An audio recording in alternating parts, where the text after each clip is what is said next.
জয় গৌর, জয় নিতাই। আজ 27শে আগস্ট 2024 ও 10ই ভাদ্র 1431 মঙ্গলবার। আজ গোস্বামী মতে শ্রীকৃষ্ণের অর্থাৎ আমাদের এই বিশ্ব ব্রহ্মাণ্ডের সম্রাট ভগবান শ্রীকৃষ্ণের শুভ জন্মাষ্টমী। এই জন্মাষ্টমীতে আমি শ্রী চৈতন্য চরিতামৃত পাঠ করছি। আজ আমি পাঠ করছি শ্রী চৈতন্য চরিতামৃতের আদি লীলা সপ্তম অধ্যায়, শ্লোক 104, 105 ও 106। नारायण हे नारायण भवभयहरणं नारायण लक्ष्मीकान्तं कमलनयनं मंगलचरणं नारायण। श्लोक 104। তোমার বচন শুনি জুড়ায় শ্রবণ, তোমার মাধুরী দেখি জুড়ায় নয়ন। শ্লোকার্থ।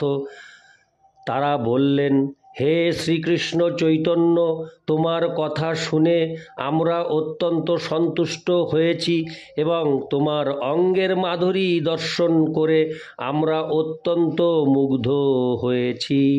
তাৎপর্য।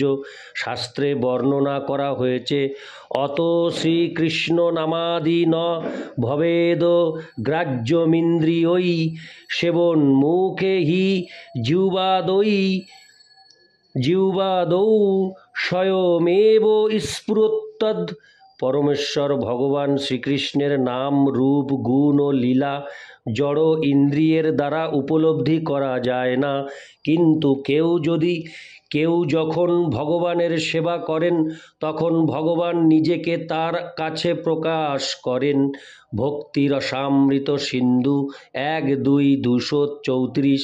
নারায়ণের প্রতি মায়াবাদী সন্ন্যাসীদের সেবার ফল এখানে প্রত্যক্ষভাবে দেখা গেল। যেহেতু মায়াবাদীরা শ্রী চৈতন্য মহাপ্রভুকে একটু শ্রদ্ধা নিবেদন করেছিলেন এবং যেহেতু তারা ছিলেন পুণ্যবান এবং সন্ন্যাস আশ্রমের কঠোর নিয়ম তারা পালন করেছিলেন, তাই বেদান্ত দর্শন সম্বন্ধে তাদের কিছু জ্ঞান ছিল। শ্রী চৈতন্য মহাপ্রভুর কৃপার প্রভাবে তারা বুঝতে পেরেছিলেন যে তিনিই হচ্ছেন ষড়ৈশ্বর্যপূর্ণ স্বয়ং ভগবান। ভগবানের 6টি ঐশ্বর্যের একটি হচ্ছে শ্রী বা সৌন্দর্য। তার অসাধারণ সৌন্দর্য দর্শন করে মায়াবাদী সন্ন্যাসীরা বুঝতে পেরেছিলেন যে শ্রী চৈতন্য মহাপ্রভু হচ্ছেন স্বয়ং নারায়ণ। তিনি তথাকথিত সন্ন্যাসীদের সৃষ্ট দরিদ্র নারায়ণের মতো প্রাহসনিক নারায়ণ নন। ইতি শ্লোক 104। শ্লোক 105। তোমার প্রভাবে সবার আনন্দিত মন, কভু অসঙ্গত নহে তোমার বচন। শ্লোকার্থ। তোমার প্রভাবে আমাদের সকলের মন অত্যন্ত আনন্দিত হয়েছে এবং আমরা বিশ্বাস করি যে তোমার বচন অসঙ্গত নয়, তাই তুমি বেদান্ত সূত্র সম্বন্ধে বলতে পারো। তাৎপর্য। এই শ্লোকে তোমার প্রভাবে কথাটি অত্যন্ত তাৎপর্যপূর্ণ। কেউ যদি পারমার্থিক মার্গে উন্নত স্তরে অধিষ্ঠিত না হন তাহলে তিনি শ্রোতাদের প্রভাবিত করতে পারেন না। শ্রীল ভক্তিবিনোদ ঠাকুর গেয়েছেন, শুদ্ধ ভকত চরণ রেণু ভজন অনুকূল। যতক্ষণ না কেউ শুদ্ধ ভক্তের সঙ্গ লাভ করেছেন ততক্ষণ তিনি ভগবদ ভক্তের তত্ত্ব হৃদয়ঙ্গম করতে পারেন না। এই সমস্ত মায়াবাদী সন্ন্যাসীরা ভক্তরূপী ভগবানের সাক্ষাৎ লাভ করার সৌভাগ্য অর্জন করেছিলেন এবং অবশ্যই তারা ভগবানের দ্বারা গভীরভাবে প্রভাবিত হয়েছিলেন। তারা জানতেন যে যেহেতু যথার্থ উন্নত পরমার্থবাদী কখনো অসত্য বলে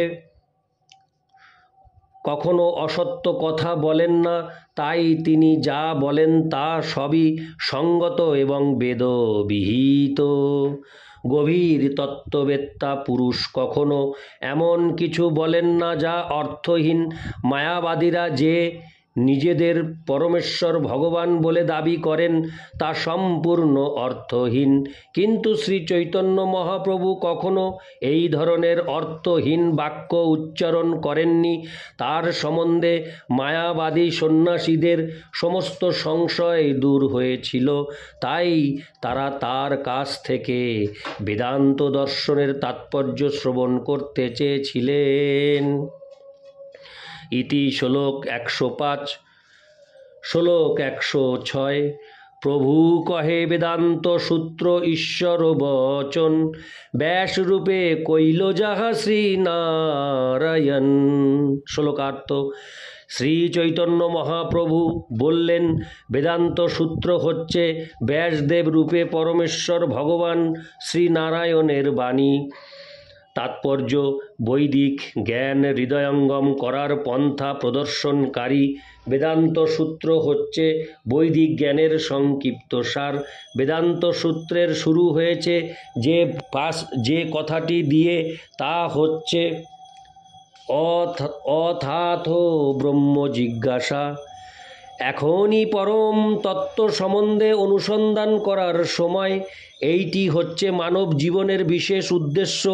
তাই বেদান্ত সূত্রে অত্যন্ত সংক্ষেপে মানব জীবনের উদ্দেশ্য বিশ্লেষণ করা হয়েছে।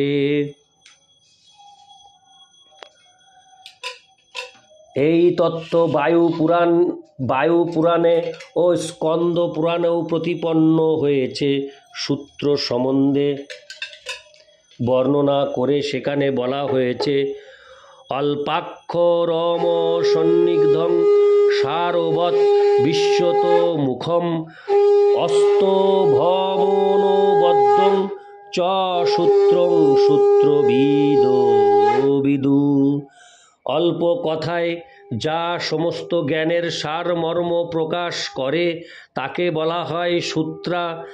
তার প্রয়োগ অবশ্যই সার্বজনীন হতে হবে এবং তার ভাষা নিখুঁত হতে হবে। এই ধরনের সূত্র সম্বন্ধে যিনি অবগত, তিনি অবশ্যই বেদান্ত সূত্র সম্বন্ধে অবগত। পণ্ডিত মণ্ডলীর কাছে বেদান্ত সূত্র নিম্নলিখিত নামগুলির দ্বারা পরিচিত। 1. ব্রহ্মসূত্র, শারীরক। ব্যাসসূত্র, বাদরায়ণ সূত্র, উত্তর মীমাংসা ও বেদান্ত দর্শন। বেদান্ত সূত্রের 4টি অধ্যায় রয়েছে এবং প্রতিটি অধ্যায়ে 4টি পাদও রয়েছে, তাই বেদান্ত সূত্রকে ষোড়শপাদও বলা যায়। প্রতিটি পাদের বিষয় 5টি অধিকরণের মাধ্যমে পূর্ণরূপে বর্ণিত হয়েছে। এই অধিকরণগুলিকে পরিভাষায় বলা হয় প্রতিজ্ঞা, হেতু, উদাহরণ, উপনয় ও নিগমন। প্রতিটি বিষয় অবশ্যই প্রতিজ্ঞার মাধ্যমে বিশ্লেষণ করা হয়। বেদান্ত সূত্রের প্রথমেই যে প্রতিজ্ঞা রয়েছে তা হচ্ছে অথাত ব্রহ্ম জিজ্ঞাসা। এই প্রতিজ্ঞা নির্দেশ করে যে পরম তত্ত্ব সম্বন্ধে অনুসন্ধান করার উদ্দেশ্য নিয়ে এই গ্রন্থ রচিত হয়েছে। তেমনি হেতুর মাধ্যমে কারণের বর্ণনা করা হয়। তারপর সেই সত্যকে প্রতিষ্ঠা করার জন্য উদাহরণ এবং তারপর বিষয়বস্তুটি হৃদয়ঙ্গম করার জন্য ধীরে ধীরে নিকটবর্তী করা হয় উপনয়নের মাধ্যমে এবং অবশেষে বৈদিক শাস্ত্রের প্রামাণিক উদ্ধৃতির মাধ্যমে তা প্রতিষ্ঠা করতে হয় নিগমন পন্থায়। মহান অভিধান রচয়িতা হেমচন্দ্র, যিনি কোষকার নামেও পরিচিত, তিনি বলেন যে বেদের ব্রাহ্মণ অংশের সঙ্গে উপনিষদ অংশই বেদান্ত। প্রফেসর আপতে তার অভিধানে বেদের ব্রাহ্মণ অংশের বর্ণনা করে বলেছেন যে অংশে হরে কৃষ্ণ যে অংশে বিভিন্ন যজ্ঞে মন্ত্র উচ্চারণের বিধি বর্ণিত হয়েছে তা হচ্ছে ব্রাহ্মণ। এই ব্রাহ্মণ অংশে বিভিন্ন অংশের উৎস বিস্তারিতভাবে বিশ্লেষণ করা হয়েছে এবং কখনো কখনো কাহিনীর আকারে তার বর্ণনা করা হয়েছে। এই ব্রাহ্মণ বেদের মন্ত্র অংশ থেকে সম্পূর্ণ ভিন্ন। হেমচন্দ্র বলেছেন যে বেদের শেষ ভাগ হচ্ছে বেদান্ত সূত্র। বেদ শব্দটির অর্থ হচ্ছে জ্ঞান এবং অন্ত মানে হচ্ছে শেষ। পক্ষান্তরে বেদের চরম উদ্দেশ্য সম্বন্ধে যথাযথ উপলব্ধি হচ্ছে বেদান্ত। বেদের চরম উদ্দেশ্য যে শাস্ত্রে প্রদর্শিত হয়েছে তাও বেদান্ত। উপনিষদ প্রমাণ স্বরূপে যে শাস্ত্রে ব্যবহৃত এবং তার উপকারক যে সমস্ত সূত্রাদি তাও বেদান্ত। তত্ত্বজ্ঞানী পণ্ডিতদের মতে জ্ঞানের তিনটি উৎস রয়েছে, তাদের বলা হয় প্রস্থানত্রয়। এই সমস্ত তত্ত্ববেত্তাদের মতানুসারে বেদান্তও হচ্ছে এই রকম একটি উৎস, কেননা তা যুক্তি প্রমাণের ভিত্তিতে বৈদিক জ্ঞান প্রতিষ্ঠা করে। ভগবদ্গীতায় 13:5 ভগবান বলেছেন ব্রহ্মসূত্রপदैশ্চৈব হেতুমদ্ভির্বিনিশ্চিত্যৈ। কার্য ও কারণ সম্বন্ধে যুক্তি প্রমাণের ভিত্তিতে জীবনের চরম উদ্দেশ্য সম্বন্ধে অবগত হওয়ার পন্থা ব্রহ্মসূত্রে নিরূপিত হয়েছে। তাই বেদান্ত সূত্রকে প্রস্থানত্রয়ের অন্যতম ন্যায় প্রস্থান বলা হয়। উপনিষদগুলিকে শ্রুতি প্রস্থান বলা হয় এবং গীতা, মহাভারত, পুরাণ আদিকে স্মৃতি প্রস্থান বলা হয়। সমস্ত বিজ্ঞানসম্মত অলৌকিক জ্ঞান শ্রুতি, স্মৃতি এবং শব্দ প্রমাণের দ্বারা সমর্থিত হতে হবে। শ্রীনারায়ণের নিঃশ্বাস থেকে বেদ সমূহ জগতে প্রকাশিত হয়েছে। সেই নারায়ণের শ্রীমুখ নিঃসৃত শাস্ত্র হচ্ছে শাশ্বত পঞ্চরাত্র। শ্রী নারায়ণের সত্তাবেশ অবতার শ্রী ব্যাসদেব আবার কারো মতে অপান্তরতমা নামক মহান ঋষি বেদান্ত সূত্র প্রণয়ন করেছেন। পঞ্চরাত্র ও বেদান্ত সূত্রে একই অভিমত প্রকাশিত হয়েছে। তাই শ্রী চৈতন্য মহাপ্রভু প্রতিপন্ন করেছেন যে এই দুইয়ের মধ্যে কোনো পার্থক্য নেই এবং তিনি ঘোষণা করেছেন যে যেহেতু বেদান্ত সূত্র প্রণয়ন করেছেন শ্রীল ব্যাসদেব, তাই বুঝতে হবে যে তা নারায়ণের নিঃশ্বাস থেকে প্রকাশিত হয়েছে। শ্রীল ভক্তি সিদ্ধান্ত সরস্বতী ঠাকুর বলেছেন যে শ্রীল ব্যাসদেব যখন বেদান্ত সূত্র রচনা করছিলেন তখন সময়কালীন 7 জন ঋষিও বেদান্ত মতের সমালোচনা করেছেন। তারা হচ্ছেন আত্রেয়, আশ্বরত্থ, ঔড়ুলমি, কার্ষায়জিনী, কাশকৃৎসন্ন, জৈমিনী ও বাদরী। এছাড়া পারাশরী ও কর্মন্দি ভিক্ষুও ব্যাসদেবের পূর্বে বেদান্ত সূত্র সম্বন্ধে আলোচনা করেছেন। পূর্বেই উল্লেখ করা হয়েছে যে বেদান্ত সূত্রের 4টি অধ্যায়। প্রথম ও দ্বিতীয় অধ্যায়ে পরমেশ্বর ভগবানের সঙ্গে জীবের সম্পর্ক আলোচনা করা হয়েছে, একে বলা হয় সম্বন্ধ জ্ঞান। তৃতীয় অধ্যায়ে বর্ণনা করা হয়েছে পরমেশ্বর ভগবানের সঙ্গে সম্পর্কযুক্ত হয়ে কিভাবে আচরণ করতে হয়, একে বলা হয় অভিধেয় জ্ঞান। ভগবানের সঙ্গে জীবের সম্পর্কের কথা বর্ণনা করে শ্রী চৈতন্য মহাপ্রভু বলেছেন জীবের স্বরূপ হয় কৃষ্ণের নিত্যদাস। চৈতন্য চরিতামৃত মধ্য 20:108। তাই সেই সম্পর্ক যুক্ত হতে হলে সাধন ভক্তি বা বিধিবদ্ধভাবে পরমেশ্বর ভগবানের সেবা করতে হয়, একে বলা হয় অভিধেয় জ্ঞান। চতুর্থ অধ্যায়ে এই ধরনের ভগবৎ সেবার মুখ্য ফল প্রয়োজন জ্ঞান সম্বন্ধে বর্ণনা করা হয়েছে। জীবনের এই চরম উদ্দেশ্য হচ্ছে আমাদের প্রকৃত আলয় ভগবানের কাছে ফিরে যাওয়া। বেদান্ত সূত্রে অনাবৃত্তি শব্দাৎ বলতে সেই চরম উদ্দেশ্যকে নির্দেশ করা হয়েছে। নারায়ণের শক্তাবেশ অবতার শিল ব্যাসদেব বেদান্ত সূত্র রচনা করেছেন এবং অপ্রামাণিক ও অযোগ্য ভাষ্যকারদের কাছ থেকে তা রক্ষা করার জন্য তিনি স্বয়ং তার গুরুদেব নারদ মুনির নির্দেশ অনুসারে বেদান্ত সূত্রের প্রকৃত ভাষ্য শ্রীমদ্ ভাগবত রচনা করেছেন। শ্রীমদ্ ভাগবত ছাড়াও সমস্ত মহান বৈষ্ণব আচার্যদের কথিত বেদান্ত সূত্রের বিভিন্ন ভাষ্য রয়েছে এবং প্রত্যেক ভাষ্যেই অত্যন্ত স্পষ্টভাবে ভগবদ ভক্তির তত্ত্ব বর্ণনা করা হয়েছে। কেবল শাঙ্কর ভাষ্যের অনুগামীরা মাত্র বিষ্ণু ভক্তির উল্লেখ না করে নির্বিশেষভাবে বেদান্ত সূত্রের বর্ণনা করেছেন।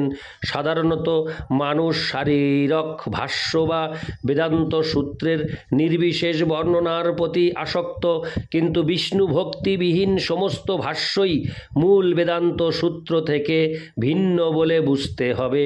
পক্ষান্তরে শ্রী চৈতন্য মহাপ্রভু যথাযথভাবে প্রতিপন্ন করেছিলেন যে বিষ্ণু ভক্তির ভিত্তিতে রচিত বিভিন্ন বৈষ্ণব আচার্যদের ভাষ্যই হচ্ছে বেদান্ত সূত্রের প্রকৃত ব্যাখ্যা, শঙ্করাচার্যের শারীরক ভাষ্য নয়। ইতি শ্লোক 106। নারায়ণ হে নারায়ণ ভবভয় হরণম নারায়ণ লক্ষ্মীকান্তম কমলনয়নম মঙ্গলচরণম নারায়ণ নারায়ণ হে নারায়ণ ভবভয় হরণম নারায়ণ। জয় গৌর, জয় নিতাই, রাধে রাধে, হরে কৃষ্ণ, হরি বল।